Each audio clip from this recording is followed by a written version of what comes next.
Hello there! We at Curihistory always enjoy making topical episodes, like our sort of Halloween episode from season 1. And would you look at the time? It's Pride Month. So in the spirit of honoring the Stonewall riots of June 1969, let's get into some queer history.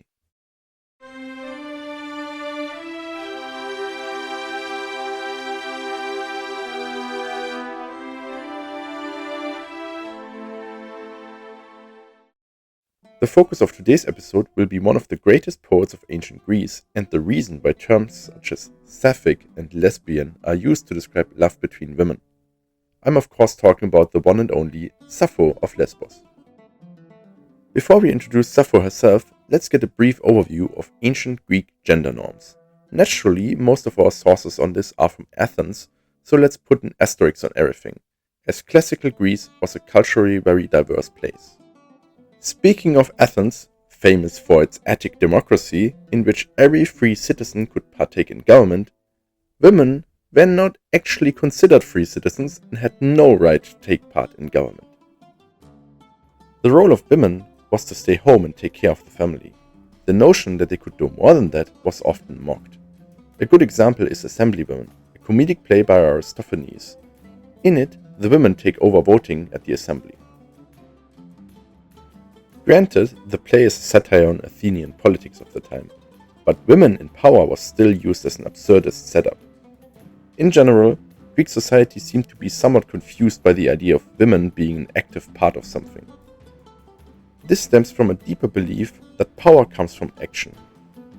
How do I describe this next part in a YouTube-friendly way? The Hellenes believed that there was an active and a passive role during intercourse. The active one was seen as the one in charge, even outside of private spheres. This also explains why ancient Greek society didn't have too much of a problem with male homosexuality, at least not with the active role in the relationship. The passive man would have been seen as lesser, usually the younger partner. Women, by default, however, were also the passive partner in a straight relationship. Hence the idea of an active woman was absurd to the ancient Greek mind. I must say here, while what I am describing is a common theory, it is not without its critics. But for the sake of brevity, let's use it as the foundation of this episode. Okay, it's time to introduce our protagonist. Sappho's exact origins are unknown, and a lot of her life story is woven in myth. All we can say for certain is that she was born on the island of Lesbos in the 7th or 6th century BCE and presumably came from a wealthy background. In one of her poems, she writes about 2 of her brothers. Some sources say she had 3 in total. According to Roman poet Ovid, her father died when she was 6 years old, and there's not much known about her mother either, though historians speculate there might be lost poems about both or either of them. The most interesting bit about her family is that she may or may not have had a daughter. A woman named Cleis is mentioned in Sappho's poetry as her child, but the word used could actually both refer to this woman being a daughter or a young lover. Equally interesting is the mention of her supposed husband, Caculus of Andros. This name is actually sort of a pun, as Kakos was the name of male genitalia, of which Caculus is a diminutive, and Andros means man. I doubt she was married to a little pecker man, but who knows. This might have been an attempt to mock her, as her status as a female poet was apparently offensive to some of her contemporaries. As stated, Greek society wasn't quite used to women doing something other than taking care of the family or being passive. At some point in her life, her family seemingly sided with the wrong party in a political conflict on Lesbos and was exiled. From then on, Sappho was said to have resided in Sicily. According to another story, she ended her life after falling in love with a ferryman named Phaon, who did not recuperate the feelings.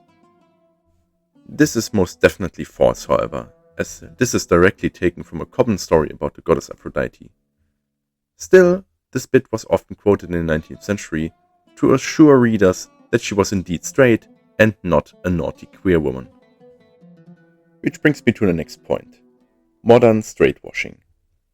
Now, to be clear, we cannot be certain about the sexuality of a person that lived way over 2500 years ago. But the sources we have leave a pretty clear picture that she was at least romantically and physically interested in women. But heavens forbid a woman can actually like something different than men. At least that was the reception modern day scholars gave her for a long time. Suddenly, the women she surrounded herself with were just her friends. Well, let me tell you, they were more than roommates. But of course, in many societies in the 19th century, homosexuality was illegal. So those scholars that enjoyed her poetry would rather pretend she was straight than risk having her works banned as deviant. Fortunately, this perception changed in the 20th century, until Sappho was eventually called the patron saint of lesbians. Step in the right direction, but I feel it's reductive. Sappho was more than a famous queer woman. She was a poet of great fame and talent. In fact, in ancient Greece, her most widely known nickname was the Poetess. This put her on the same level as the world-famous Homer, author of the Iliad and Odyssey, who was just known as the poet. This means that her lyrical poetry was seen as the gold standard, just as Homer's work was for epic poetry. Other ancient authors ascribed to her the name 10th Muse. The 9 muses were goddesses of inspiration, so putting her on this level was again the highest of praise. And quite fitting too, as hosts of ancient poets and playwrights referenced her in their own works, including at least 6 comedy plays written about her. She was also widely noted for her style, for example using a lyrical I to express emotions intimately, as opposed to the more common style of Greek poetry that presented the story more like a third-person narrator. Sappho's works are often described as private and informal. She didn't necessarily tell great tales of heroes or gods. Her lyrics were about experiences and living life, and through this we can piece together that she was a woman in tune with her emotions and with a great love for the beauty that surrounded her. While not all of her works survived the turmoil of thousands of years of history, quite a bit is still available today. So if I sparked your interest, why not go and check it out? Especially if you can support local libraries and bookstores with it. From my side, this concludes the story of Sappho. Thank you all for watching, and thank you to my wonderful artist. I wish you all a fabulous Pride Month. Until next time, bye! A good example is Assembly Women, a comedic play by Aristophanes. My God.